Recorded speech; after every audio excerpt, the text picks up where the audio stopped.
In the early morning of June 1876, mist still hung over the surface of the St. Lawrence River as American boats quietly touched shore near Point du Lac, a few miles west of the town of Trois-Rivières. Around 2,000 Continental soldiers stepped onto Canadian soil with a clear belief in mind. The British force at Trois-Rivières was only a small garrison. If they moved fast enough, they could strike the town before the enemy had time to react and regain the initiative in the Canadian campaign that was already slipping from their hands.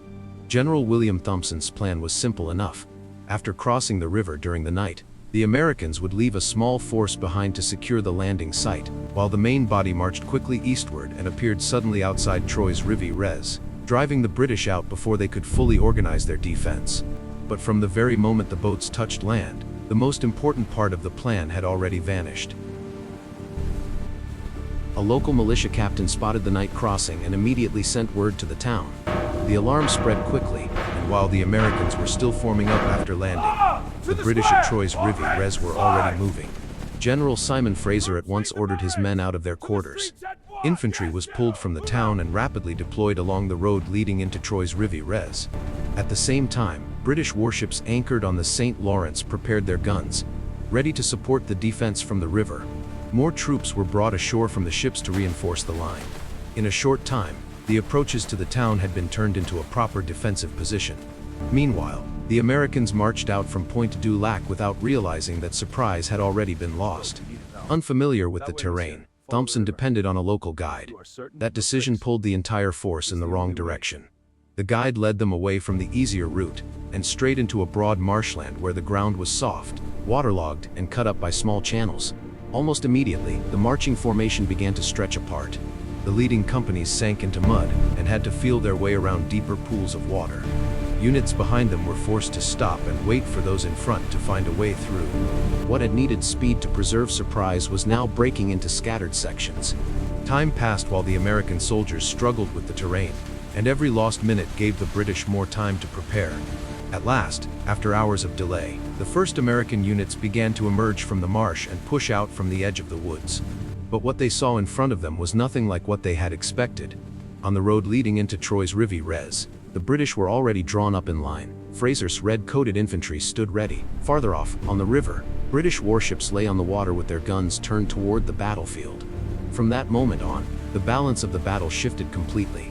The Americans were no longer the force delivering a surprise attack. They were a column stumbling out of swampy ground in disorder. Thompson still had no choice but to fight. If he stayed where he was, his men would be pinned by artillery from the river. If he turned back immediately, the formation, already tangled and broken, would collapse even faster in the marsh behind him. The American units began to deploy under the worst possible conditions. A few companies pushed forward and fired the first volleys into the British line. Fraser ordered his men to hold their ground and answer with steady fire from the road. They did not need to charge. They only had to keep formation and use their firepower to stop every American attempt to advance. On Anthony Wayne's side of the field, the situation became especially dangerous. Wayne quickly saw that if the units kept emerging from the woods in small groups, they would be shot down piece by piece.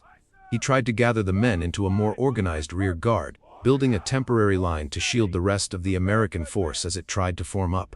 But the ground around Trois-Rivières did not allow for a clean formation. The edge of the woods blocked visibility between units, while the open ground ahead was too narrow to deploy properly. At the same time, British naval guns began firing into the area where the Americans were trying to hold on. Shells tore across the edge of the woods and burst over the open ground, making every movement dangerous.